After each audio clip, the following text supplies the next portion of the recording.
जप किए, उन्होंने वो साधनाएं शास्त्र विधि त्याग कर किसी लोक वेद के आधार से की, किसी की सुनी सुनाई की।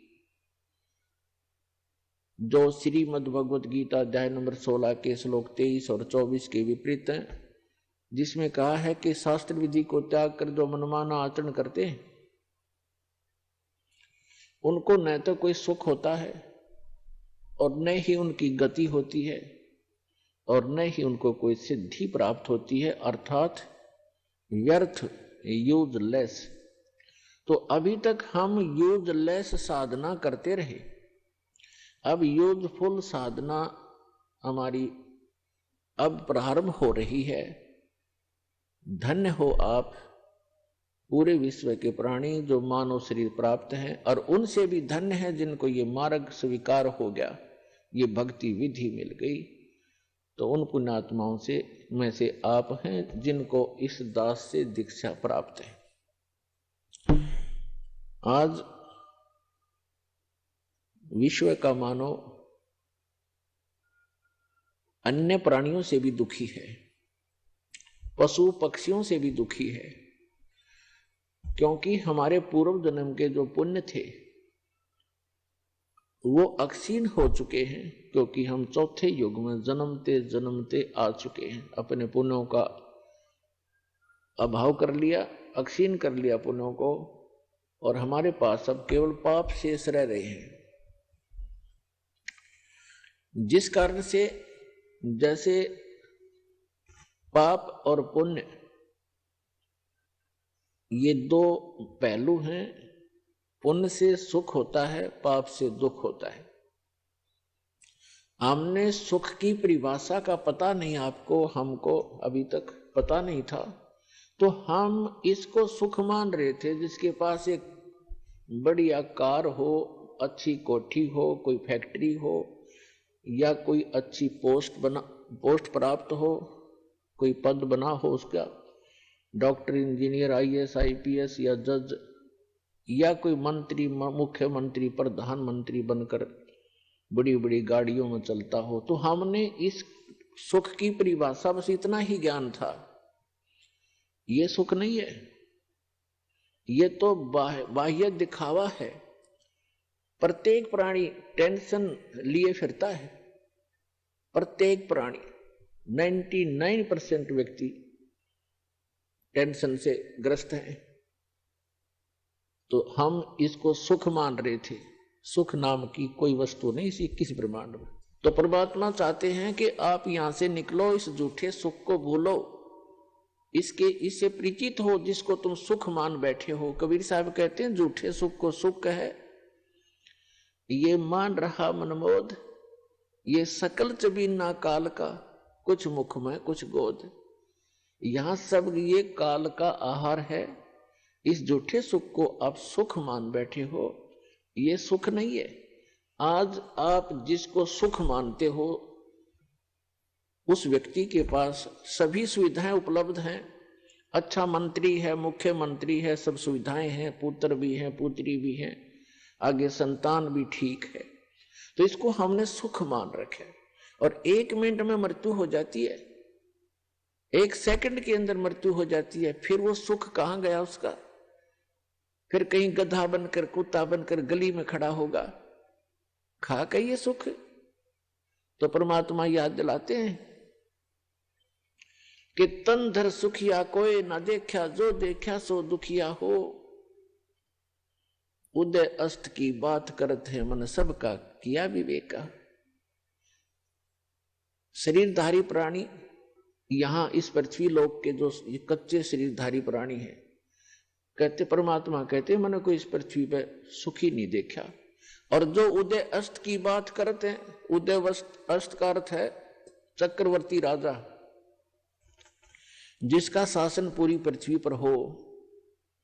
परमात्मा कहते मैंने उनके भी अंदर से झांक कर देखा है। राजा के पास कोई साधु संत चला जाता है, ढेर सारे दुख बता देता है, महाराज मुझे ये तकलीफ है, महाराज मुझे ये तकलीफ है, महाराज मुझे ये कष्ट है। तो परमात्मा कहते हैं उदय अस्त की बात करे मन सबका किया विवेका हो। फिर क्या बताते हैं? जंगम दुखिया जोगी दुखिया, कहते हैं तंदर सुखिया कोई ना देखा, जो देखा सो दुखिया हो। उदय अस्त की बात करत हमने सबका किया विवेका हो। घाटे बाद सब जग दुखिया, क्या गरही बैरागी हो। और सुखदेव ने दुख के डर से गर्भ में माया त्यागी हो। फिर कहते हैं जंगम दुखिया जोगी दुखिया, और तपस्वी को दुख दूना हो। और आशा तृष्णा सब में व्यापे, कोई महल ना सुना हो। फिर परमात्मा कहते हैं कि साच कहूं तो जग नहीं माने, पर झूठ कही ना जाई हो। और ये ब्रह्मा विष्णु महेश्वर दुखिया, जिनने ये राह चलाई हो। फिर परमात्मा अंत करते हैं इस कहानी का, कहते हैं सुरपति दुखिया। सुरपति इंद्र, स्वर्ग का राजा, देवताओं का स्वामी। सुरपति दुखिया, भूपति दुखिया। भूपति माने पूरी पृथ्वी का शासक राजा। सुरपति दुखिया, भूपति दुखिया। और रंक दुखी बपरीती हो, कहे कबीर और सब दुखिया। एक संत सुखी मन जीती हो। अब निष्कर्ष कर दिया दाता ने कि आप जी ब्रह्मा श्री विष्णु श्री शिव जी को एक सुप्रीम पावर मानकर इनकी आराधना कर रहे हो, और इनसे हटकर कोई कहना सुनाना चाहता है तो आप जी बिल्कुल सुनना नहीं चाहते। तो परमात्मा कहते हैं कि साच कहूं तो जग के जचे नहीं, ये संसार मानना नहीं कि ब्रह्मा विष्णु महेश भी दुखिया, पर झूठ कही ना जाई हो। और ये ब्रह्मा विष्णु तुम्हारे शिव जी दुखिया, जिन ये राह चलाई हो। अब विचार करके देखो, विष्णु जी को श्राप दे दिया किसने? नारद जी ने। क्यों? क्योंकि उसने हरि का रूप मांगा था विवाह करवाने के लिए, और कहते हैं विष्णु जी ने उसका बंदर का मुख लगा दिया, जिस कारण से नारद जी ने भगवान विष्णु को श्राप दे दिया। उस श्रापवश भगवान श्री विष्णु श्री रामचंद्र रूप में राजा दशरथ के घर जन्म लिया। श्री रामचंद्र जी का जीवन देख लो, वो कितना सुखी रहे होंगे। श्री विष्णु जी विवाह हुआ छोटी आयु में, विवाह होते ही वनवास हुआ, वनवास में से उसकी धर्मपत्नी का अपहरण हुआ, वो जेल रावण राक्षस के जेल में पड़ी है, हाहाकार मचा हुआ। फिर उसको छुटवाने के लिए सीता जी को रावण की कैद से छुटवाने के लिए कितना भयंकर युद्ध हुआ, करोड़ों व्यक्ति मारे गए, दिन रात हाहाकार मचा रहा। और उसके बाद फिर सीता जी को वापस लाए अग्नि परीक्षा लेकर। अग्नि परीक्षा माने कि सीता जी को अग्नि में बैठा दिया था चिता के ऊपर कि यदि तूने रावण से संपर्क किया है तो जल जाएगी, और नहीं किया है तो तू निष्कलंक है, तो अग्नि से जलेगी नहीं। वो अग्नि से नहीं जली। लाखों लोगों के सामने परीक्षण हुआ। श्री रामचंद्र जी सीता जी को लेकर घर आ गया। कुछ दिनों के बाद सीता गर्भवती थी। उधर से किसी धोबी ने व्यंग कस दिया, अपनी पत्नी को कूट रहा था, पीट रहा था, और कह रहा था कि तू 2 दिन घर से बाहर कहां रही? मैं इस दशरथ पुत्र रामचंद्र जैसा नहीं हूं कि उसकी पत्नी रावण के पास रही 12-10 वर्ष तक और उसको आज घर रखे हुए है। मैं उस जैसा नहीं हूं। इस बात को श्री रामचंद्र जी ने अपने कानों सुन लिया, क्योंकि वो रात्रि के समय वेश बदलकर घूमा करते थे। उस समय के राजा ऐसी व्यवस्था रखते थे। इस बात को सुनकर के दुनिया में मैं क्या मुंह दिखाऊंगा, मेरे ऊपर उंगली कसी जाती है, टॉन्ट कसे जाते हैं। अगले दिन अपनी धर्मपत्नी सीता जी को घर से निकाल दिया, गर्भवती को। पुण्यात्माओं, यदि हमने लोक वेद लोगों की ही दंत कथाओं से ही अपना शासन व्यवस्थित करना है, तो कैसे हम राजा, कैसे हम भक्त, कैसे हम भगवान? लाखों लोगों के सामने परीक्षण किया सीता जी का, और वो निष्कलंक। एक धोबी ने कह दिया कि मैं उसके कहने मात्र से अपनी पत्नी का परित्याग कर दिया, तो धिक्कार है ऐसे डिसीजन को। आप आम आदमी भी ना करे ऐसी गलती, आम आदमी भी नहीं कर सकता जिसकी पत्नी के गर्भ हो और उसको घर से निकाल दे, कहां जाएगी फिर वो। तो पुण्यात्मा भले ही उसने लोगों की शर्म से निकाल दिया होगा, निकाल दिया, लेकिन अंदर से दुख उसका गया नहीं। वो सीता जी कहीं रही, अब उसके बच्चे कहां, और आप राजा बना बैठा, सपने में सुख नहीं उस व्यक्ति को, चाहे कितनी बात बनावे। वही श्री विष्णु जी श्री कृष्ण रूप में जन्मे, जन्म से ही दुख शुरू हुआ था, मृत्यु होगी, सुख का सांस श्री कृष्ण जी को नहीं हुआ। श्री विष्णु जी के दूसरे रोल को आप देख सकते हैं। जेल में जन्म हुआ, मामा शत्रु हो गया, कभी काल्यवन, कभी जरासेंग, कभी कोई शिशुपाल उनके साथ झगड़ा करने को आते हैं।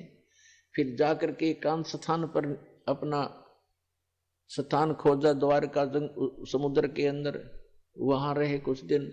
उसके बाद अंत देखो श्री कृष्ण जी के पूरे कुल का। दुर्वासा जी ने श्राप दे दिया कि तुम्हारा कुल नाश होगा। श्री कृष्ण जी अर्थात विष्णु जी के सामने उनके 56 करोड़ यादव हो गए थे, 56 के 56 करोड़ आपस में लड़के कटके मर गए। श्री कृष्ण जी के अर्थात विष्णु जी के पोता और पोते भी। तो श्री कृष्ण जी के पोते और बेटे उनकी आंखों के सामने कटका मर गए। तो यहां परमात्मा कहते हैं, साच कहूं तो जग नहीं माने और झूठ कही ना जाई हो, ये ब्रह्मा विष्णु महेश्वर दुखिया जिन ये राह चलाई हो। फिर कहते हैं कि सुरपति दुखिया भूपति दुखिया और रंक दुखी बपरीती हो। सुरपति देवताओं का राजा इंद्र दुखी। इंद्र की कहानी आप पढ़ कर देखो पुराणों के अंदर। एक बार राक्षसों का और देवताओं का युद्ध हो गया, राक्षस विजयी हो गए, इंद्र भाग गया, गद्दी छोड़कर जंगलों में छुप गया, कोई वर्षों तक भूखा प्यासा पड़ा रहा, खा के वह सुख। और इंद्र की मृत्यु के उपरांत उस राज को भोग कर ये राजा चाहे स्वर्ग का हो चाहे पृथ्वी का हो, अगला जन्म उसका गधे से शुरू होता है। तो बाढ़ में जाओ ऐसा राज जो अगले जन्म में गधा बने। तो हम बिना ज्ञान के इस झूठे सुख को सुख मानकर अपना जीवन नाश कर रहे हैं। अब इसको सफल करो पुण्यात्माओं। हमें विकल्प प्राप्त हुआ, अभी तक इसका विकल्प नहीं था, कोशिश करके भी हम काल के जाल से नहीं निकल पा रहे थे। अब क्या बताते हैं परमात्मा के सुरपति दुखिया भूपति दुखिया रंक दुखी बपरीती हो। कि रंक यानी निर्धन व्यक्ति तो स्वाभाविक दुखी होता है, उस पर तो सभी दुख विद्यमान होते हैं। अब क्या बताते हैं कि कहे कबीर और सब दुखिया, एक संत सुखी मन जीती हो। एक संत सुखी हो सकता है इस पृथ्वी पर जिसने अपने मन को जीत लिया। मन को पुण्यात्मा जीतना कोई हंसी खेल नहीं है। और गीता में लिखा है कि अर्जुन ने पूछा कि हे भगवान, आप कहते हो कि मन और इंद्रियों को रोक के एकांत स्थान पर ध्यान लगावे। तो अर्जुन कहता है भगवान, इस मन को रोकना बड़ा कठिन है। इस बात को गीता ज्ञानदाता भी कहता है कि मन को रोकना तो वायु तूफान को रोकने के तुल्य है। फिर भी कहा है कि कोशिश करे, उसका अभ्यास करने से उसका कुछ राहत मिल सकती है। ये तो है एक वेद ज्ञान जो इनकम्प्लीट है,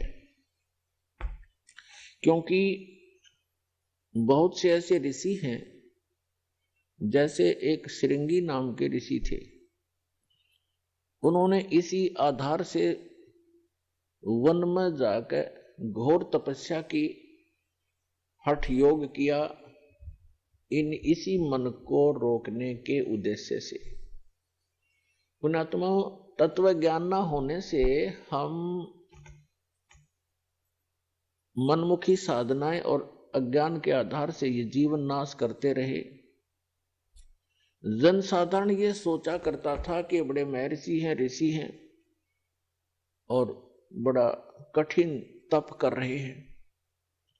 उसके विषय में सूक्ष्म वेद में परमेश्वर ने आकर स्वयं बताया है कि डंब करें डूंगर चढ़े, अंतर जिन्नी झूल और जग जाने ये भक्ति करें, ये बोवें सूल बबूल। ऊंचे स्थान पर बैठते हैं, कोई पहाड़ पर, कोई ऊंचे से स्थान पर के दूर तक दिखाई दे में कहीं साधना कर रहा है कोई संत। डंब करें, डंब माने पाखंड करते हैं, लोग दिखावा करते हैं। डंब करें डूंगर चढ़े, डूंगर माने पहाड़ पर ऊंचे स्थान पर चढ़ जाते हैं। अंतर झीनी झूल, अंदर जो की तू बकवाद भरी है, और जग जाने यो भक्ति करे, ये बोवे सूल बबूल। अपने भविष्य में ये कांटे बो रहे हैं तत्व ज्ञान के अभाव से। उसके लिए क्या बताते हैं परमात्मा कि एक श्रृंगी नाम के ऋषि थे, उन्होंने ऐसे ही अपने इसी अज्ञान आधार को प्रमुख रखकर जंग वन में चले गए, फॉरेस्ट के अंदर बैठ गए, जाकर हठ योग किया। इन्होंने क्या सोच रखा है कि पहले अपनी इंद्रियों को काबू करें, और ताकि ये भक्ति में फिर बाधक ना हो। इस उद्देश्य को लेकर के दूसरा वो रखते हैं कि जैसे वन में चले भी गए तो भूख प्यास सताती है, उसके लिए ये महापुरुष क्या करते हैं कि खेचरी मुद्रा का प्रयोग किया करते थे। खेचरी मुद्रा, जैसे कई पंथ हैं, जैसे ये अंसा देश वाले तो इससे पे गाटा जोड़ रहे हैं। खेचरी मुद्रा, जीभ को उलटकर तालू पर लगा ले और कान बंद करके ये नाद क्रिया, ये तो बालकों के खिलौने हैं। इस मन कल्पित ये अपना एक ड्रामा है, इस जीवन को नष्ट करने का। तो इसी आधार से श्रृंगी ऋषि ने अमृत क्रिया को सिद्ध किया। जैसा कि ये संत बताते हैं, ये तो इनको तो कख भी पता नहीं अमृत क्रिया क्या होती है। तालू का जीभ लगा लो ऐसे मोड़कर, और कहते हैं फिर तालू से अमृत टपकेगा। ये तो लाल टपके हैं, अमृत थोड़ा टपकेगा इससे, बकवाद करें। ये एक ऐसी क्रिया है जैसे जीभा को वापस मोड़ेंगे और तालू के लगाने की हम चेष्टा करेंगे तो हमारी नाड़ियां कसती हैं जो जीभा से और मस्तिष्क से संबंधित है। हमारे इस शरीर के अंदर इस तालू के ऊपर, ये जो तालू है लटक रहा है हमारे, इसके ऊपर एक थोड़ा सा स्थान है, वो कम प्लेस है, और उसके अंदर एक अमृत भरा रहता है सदा, और वो अमृत वहां से सीधा चलकर नीचे जाता है नाभि के पास, ऑटोमेटिक चल रहा है वो, और उसको एक कुंडलनी शक्ति है, कुंडलनी शक्ति बोले, नागिनी कहा संतों ने। उसकी दो जिह्वा हैं सर्प जैसी, और वो उस अमृत को वो पीती रहती है, शरीर में नहीं जा पाता, वो चूस करके नष्ट कर देती है। उसके अंदर एक ऐसी क्रिया है। तो फिर क्या होता है, जब हम श्वास क्रिया को अभ्यास करते हैं श्वास का, और वो श्वास के साथ ऐसे खड़ी है, ऐसे उसका नाभि के जहां वो अमृत टपकता है ऊपर से जाकर नाभि के पास, उसका मुंह बिल्कुल उसके ऊपर है ऐसे। और जब हम श्वास क्रिया का अभ्यास करेंगे, उस श्वास क्रिया से उसका मुंह ऐसे नीचे को हो जाएगा, और फिर वो अमृत जो है पूरे शरीर में जाना शुरू हो जाएगा। श्वास क्रिया से तो उसका मुंह टेढ़ा होगा, ऐसे नहीं रहेगा ऊपर को, वो ऐसे मुड़ जाएगा नीचे को। जो ऐसे टपक रहा था अमृत, उसको वो खा रही थी, फिर वो ऐसे हो जाएगी, उस पे उसके मुंह पे नहीं जाएगा। ये तो श्वास क्रिया का लाभ मिलेगा। और फिर जो हम तालू पर दिव्या लगाने की चेष्टा करते हैं, उससे क्या होगा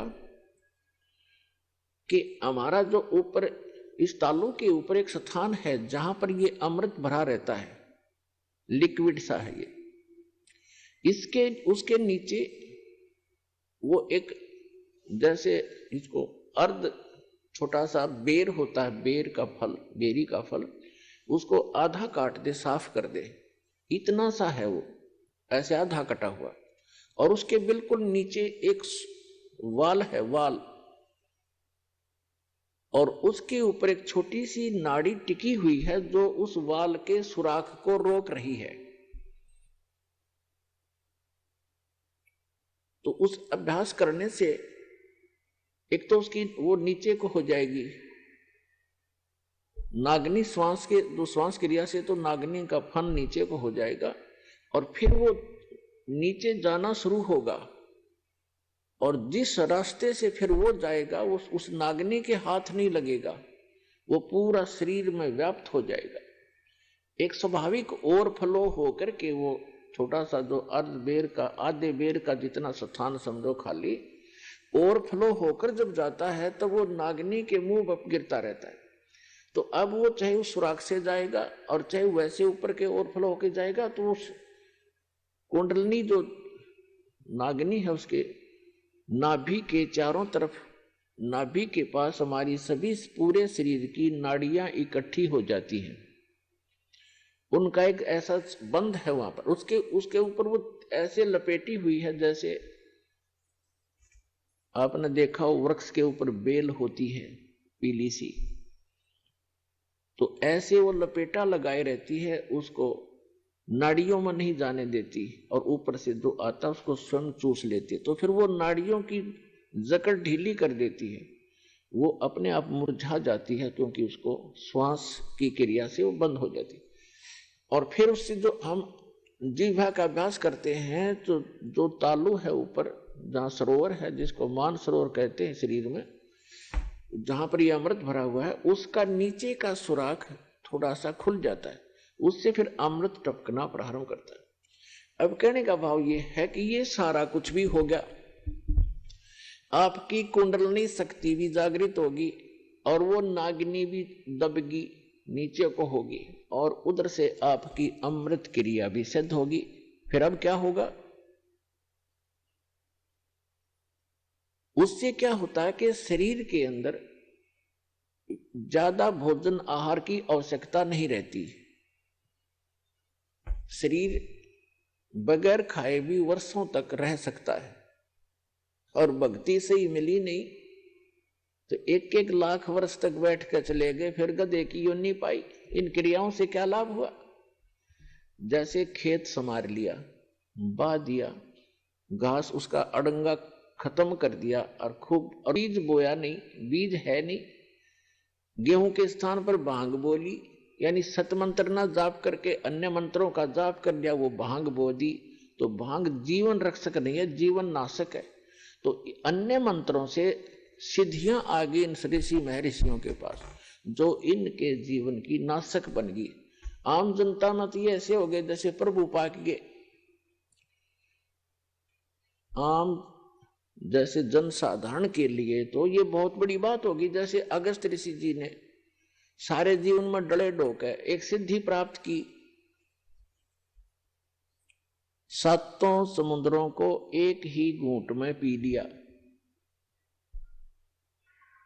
और फिर प्रार्थना करने पर इनको वापस छोड़ दिया। तो फिर क्या अमर हो गया। आम आदमी के लिए तो बहुत बड़ी पहाड़ है, 1 क्विंटल पानी नहीं पी सकता एक आदमी, तो 10 किलो मुश्किल तो पिया जा को गढ़ाई मर पड़ के, और उसने 7 समुद्रों को पी लिया। तो जनसाधारण के लिए तो भगवान सिद्ध हो गया वो, लेकिन कख नहीं था। अध्यात्म ज्ञान की तराजू में उसको तोल कर देखेंगे, -0 था वो। अब जैसे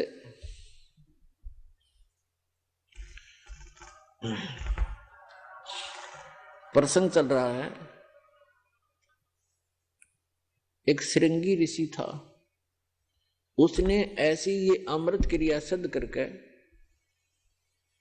और पूरे शरीर को साध लिया जैसा वो सोच रहे थे। और फिर क्या करता था वो, सारे दिन में एक वृक्ष की छाल पर, वृक्ष की छाल पर एक बार दिन में जिह्वा लगाता था, ऐसे चाटता था, उसी से संतुष्ट हो जाता था, क्योंकि उसने अमृत क्रिया को सिद्ध कर रखा था।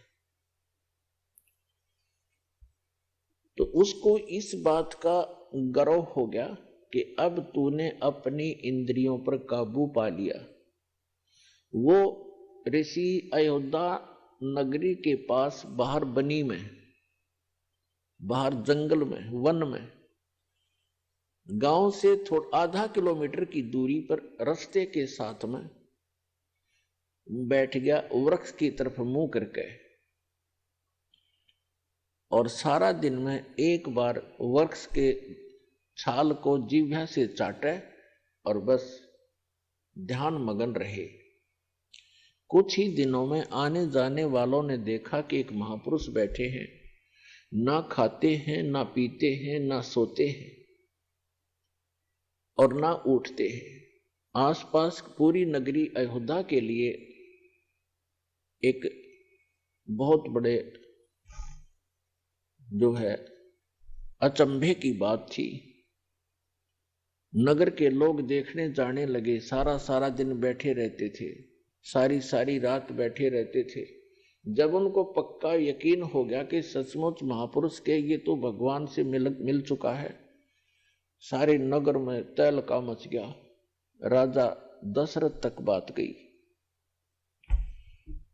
राजा भी स्वयं वहां पर गए अपने परिवार समेत संत के दर्शनार्थ, लेकिन संत मस्त हैं, ना किसी से बोलते हैं और न ही दिन रात में कहीं उठते और बैठते हैं, ना जाते हैं, ना कुछ पीते हैं, ना खाते हैं।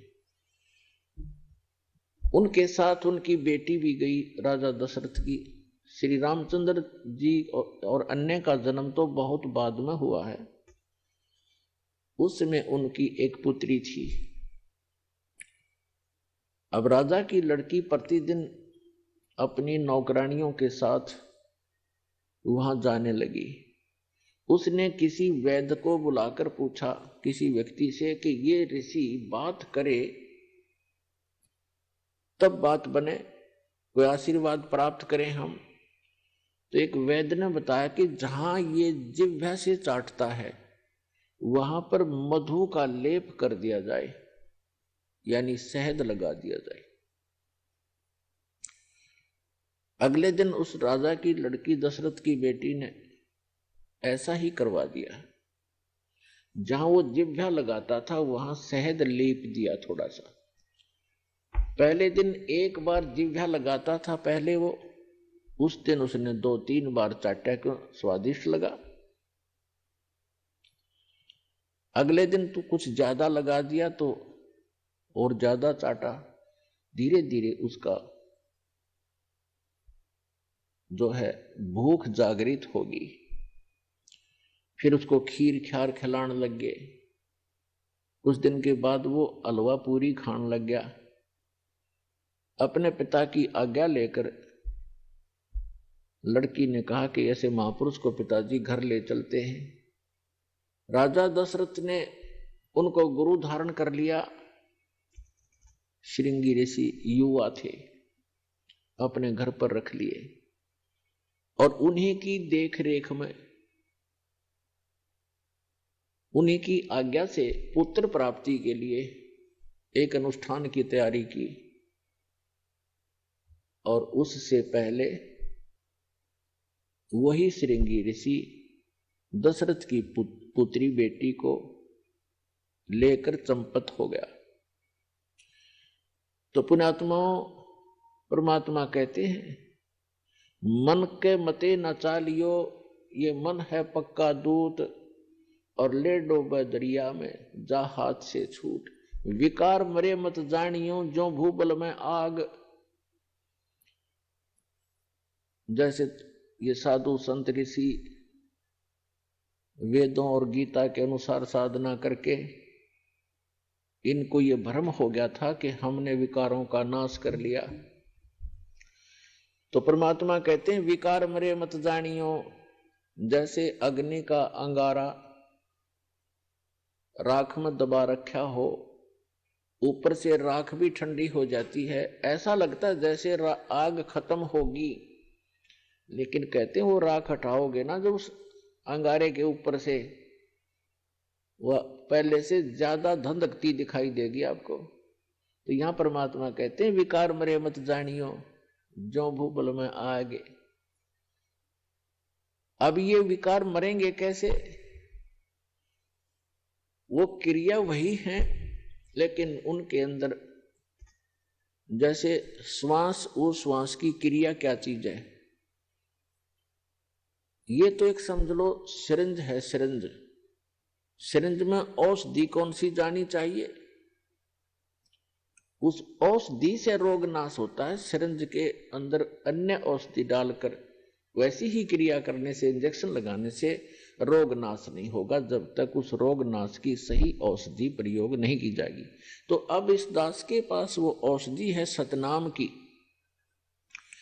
श्वास उश्वास के सिमरण है, और ये सिमरण से ही आपका मन भी काबू होगा, आपके विकार भी नाश होंगे।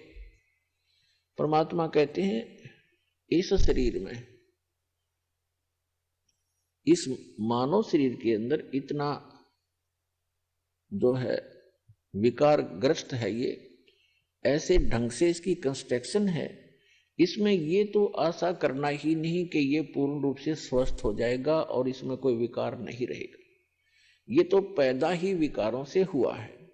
लेकिन इस भक्ति से, सत साधना से ये विकार ऐसे जकड़ दिए जाएंगे, ऐसे बांध दिए जाएंगे कि फिर ये हानि नहीं करेंगे। जैसे कोई पशु है और वो ऐसे फूंफा करता है, मार देता है, सींगों से मार देता, तो उसको बांध दिया जाता है टाइट रस्से तक। अब वो रस्से से इतना टाइट बांध दिया गया है कि वो हानि नहीं कर सकता, फूंफा कर सकता है, लेकिन उसकी सीमा बना दी। तो परमात्मा की इस भक्ति से, परमात्मा के इस ज्ञान से, सत साधना से इन विकारों को ऐसे बांध दिया जाएगा कि ये मन फूंफा करने की चेष्टा करेगा, लेकिन इस तत्व ज्ञान रूपी रस्सा इसको जकड़ देगा और ये भक्ति की कमाई इसको दबा देगी। जैसे कोई भी इंसान है, कोई रिश्वत लेता है, जिसमें उसको ये ज्ञान होगा कि ये रिश्वत तेरा दुश्मन है, ये तू विष खा रहा है, इस तत्व ज्ञान से पूर्ण रूप से विश्वास हो जाएगा, तो उसके बाद मन चाहेगा कि ऐसा ले लूं, मोटी रकम मिल रही है, लेकिन आत्मा धिक्कारेगी, खबरदार इसका हाथ लगा दे, तो ये फूंफा करके चुप हो जाएगा। इसी प्रकार वो और कोई दुराचार की वासना उत्पन्न होगी तो आत्मा इसको धिक्कार देगी, ये ज्ञान इसके आगे खड़ा हो जाएगा और इसका उस वहीं पर रुकावट हो जाएगी। तो इस प्रकार हम इन विकारों को भी रोकेंगे इस भक्ति और इस साधना और इस ज्ञान से, और हम अपना आत्म कल्याण भी आसानी से करवा पाएंगे। तो परमात्मा कहते हैं कि सुरपति दुखिया, भूपति दुखिया और रंग दुखी बपरीती हो, कहे कबीर और सब दुखिया, एक संत सुखी मन जीती हो। अब मन को जीतना कैसे है? जैसे दोजक भीष्ट सभीत देखे, राजपाट के रसिया, तीन लोक से तरपत नाही, ये मन भोगी खसिया। परमात्मा ने सूक्ष्म वेद में बताया है कि दोजक मीन नरक और बहिष्ट मीन स्वर्ग। दोजक बहिष्ट सभी ते देखे, राजपाट के रसिया। इस राज्य प्राप्ति के लिए आपने बहुत से पहले तप किए, जप किए, दान किए, यज्ञ किए, स्वर्ग में गए, स्वर्ग का समय समाप्त करके अपनी पूंजी अक्षीण करके, स्वर्ग क्या है? स्वर्ग इज ए रेस्टोरेंट, जिसमें एक रेस्टोरेंट है जिसमें सब वस्तु आपको अपनी जेब से खरीदनी पड़ेंगी, अपने पल्ले से, अपने पैसे से। सुविधाएं वहां जो उसमें है वो आप पूरी प्राप्त कर सकते हो यदि आपके पास पैसा है, लेकिन आपकी जेब खाली हो रही है। और जिस दिन आपकी जेब हल्की हो जाएगी, अपने आप वहां से चल पड़ोगे या आपको रेस्टोरेंट से निकाल दिया जाएगा। तो इसी प्रकार स्वर्ग एक रेस्टोरेंट है जहां आप अपने पुण्यों का नाश करने के लिए जाते हो, कुछ दिनों की बकवाद वहां कराते हो, फिर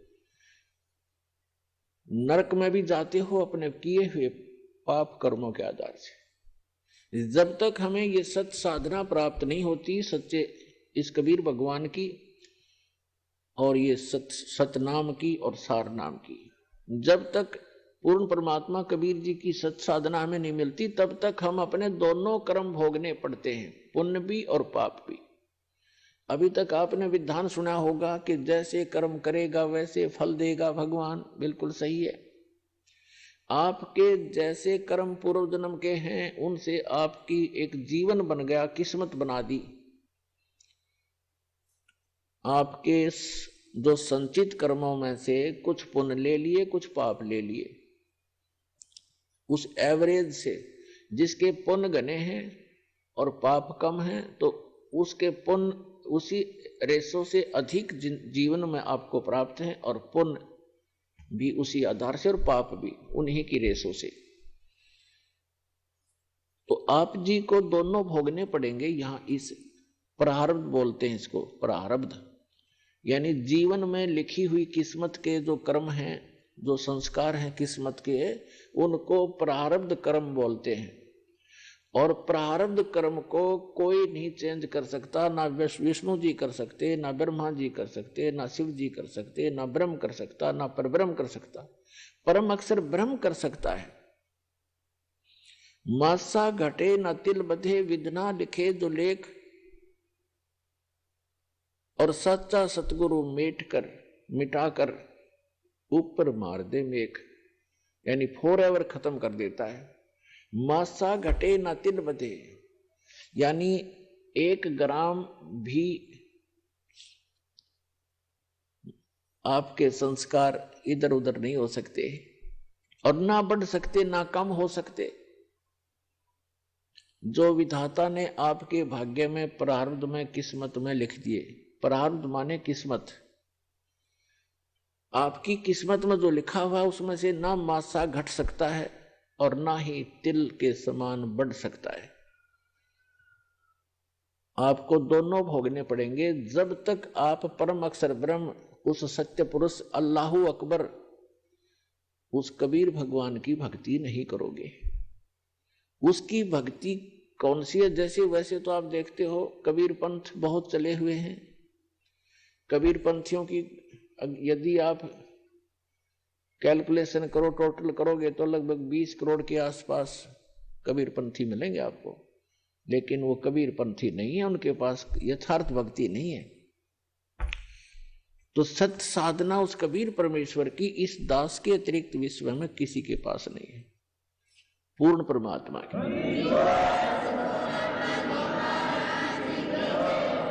और उस सतलोक को प्राप्त करने की, जहां जाने के बाद साधक कभी दुखी नहीं होता।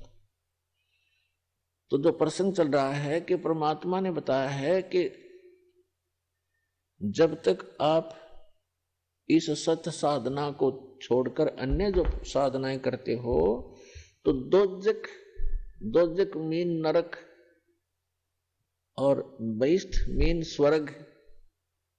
दोजक बहिष्ठ सभी ते देखे राजपाट के रसिया, और 3 लोक से तरपत नाही ये मन भोगी खसिया। है अपने आत्मा परमात्मा के इन अनमोल वचनों को हृदय में जचा लो। ये कोई डूम भाट के गीत नहीं, एक परम पिता के बताया हुआ मार्ग है। अब प्रसंग चल रहा है कि दोजक भिष्ट सभी ते देखे राजपाट के रसिया।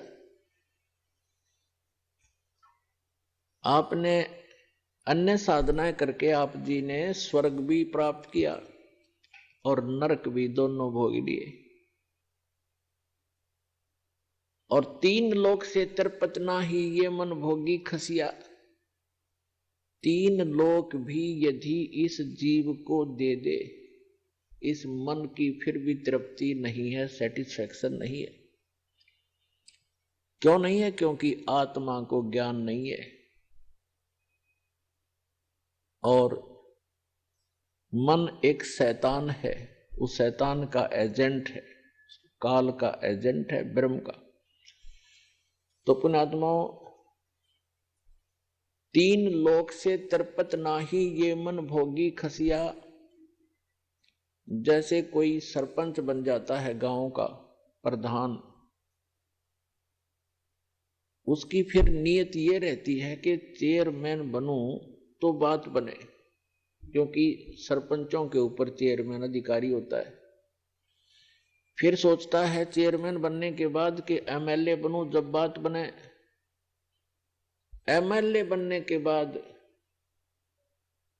तो फिर उसके मन में एक धारणा बनती है कि एमएलए भी कोई खास बात नहीं, मिनिस्टर बनो जब बात बने, जब आनंद आए। मिनिस्टर बनने के बाद उसकी टेंडेंसी बन जाती है कि मुख्यमंत्री बनो जब हाथ में कमांड आवे, न तो कोई मजा नहीं आया। अब मुख्यमंत्री बनने के बाद उसको संतुष्टि नहीं होती, वो सोचता प्रधानमंत्री बनूं जब जी में जी आवे, जब आनंद हो, ओवरऑल कंट्रोलर बनूं। जो मनुष्य जीवन का काम था वो तो स्टार्ट भी नहीं किया। ऐसी सोच करते करते मृत्यु हो जाती है और फिर वो प्राइम मिनिस्टर बनने की आशा रखने वाला गधा मिनिस्टर बना खड़ा है, वो गधा बन गया।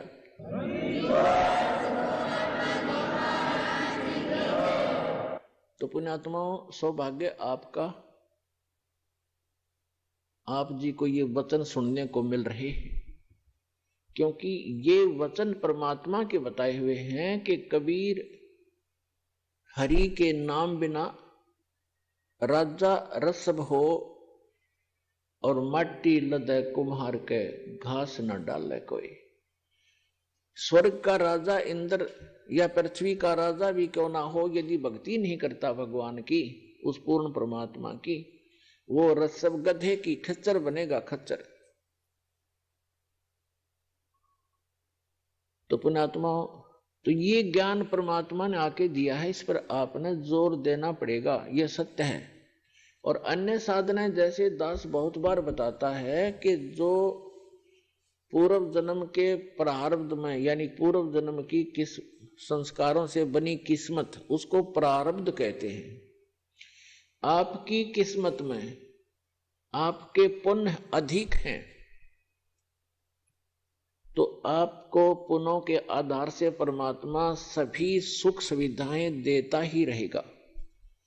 आप चाहे भक्ति करो या ना करो, आप चाहे डाके डालो, चोरी करो, झूठ बोलो सारा जीवन, यदि आपके पुण्य घने हैं, पूर्व जन्म की आपकी बैटरी चार्ज है, तो तब तक आपको कोई प्रॉब्लम नहीं आएगी।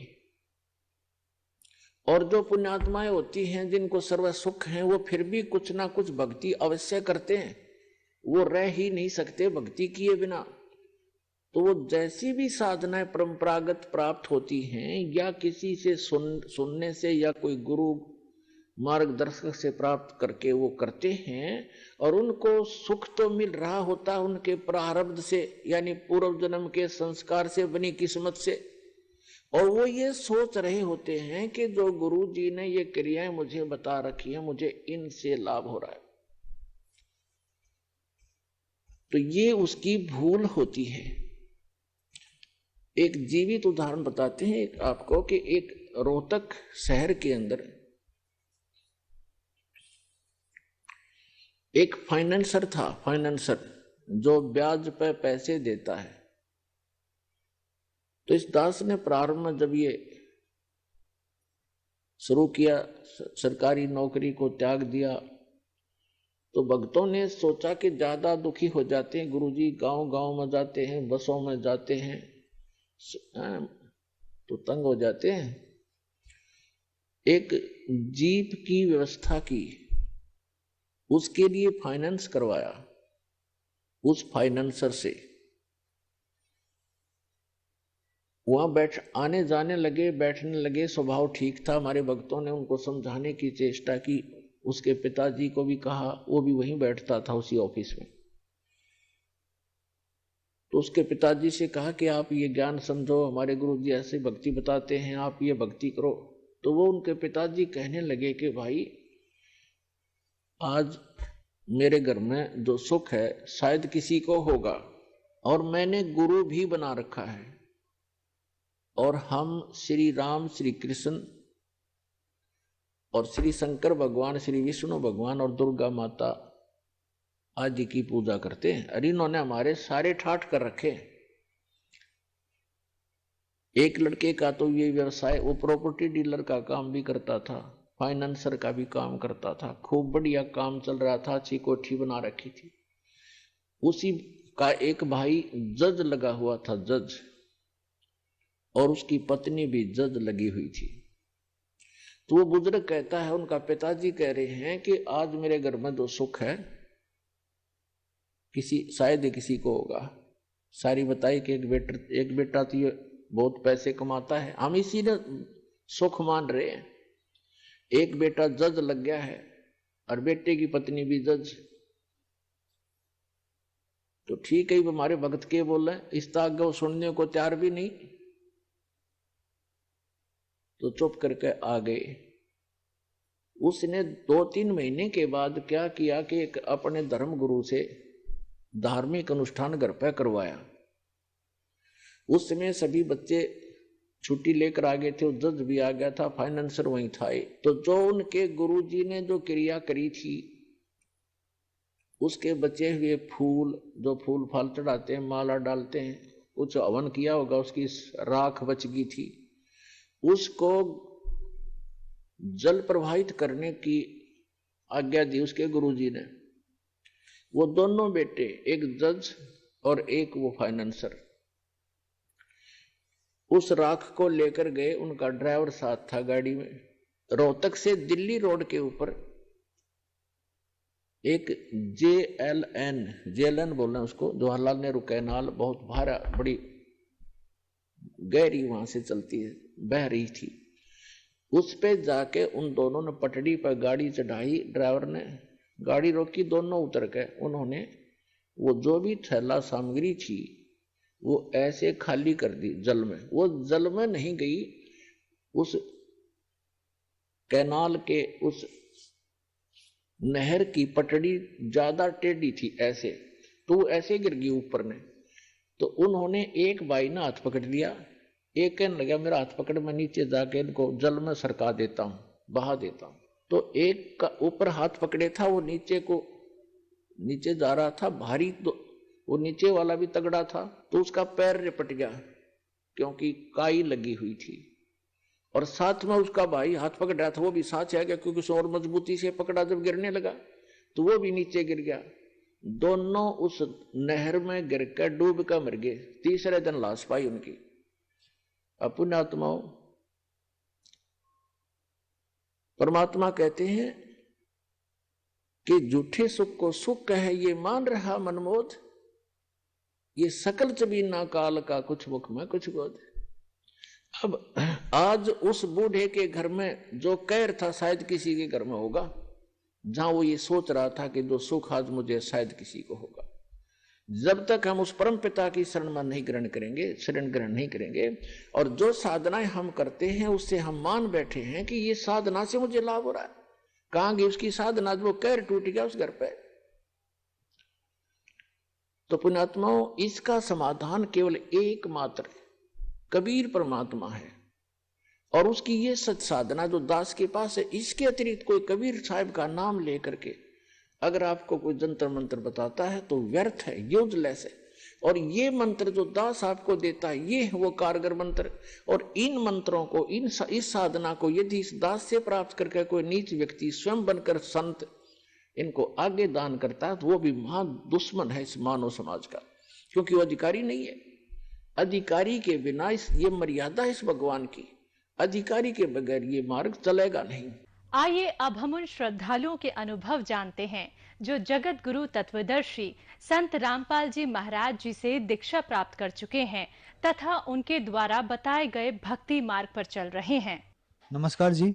नमस्ते जी। क्या नाम है जी आपका? हेमांगिनी भोई। हेमांगिनी जी, आप कहाँ से हैं? जी मैं संबलपुर जिला से हूँ और उड़ीसा राज्य का।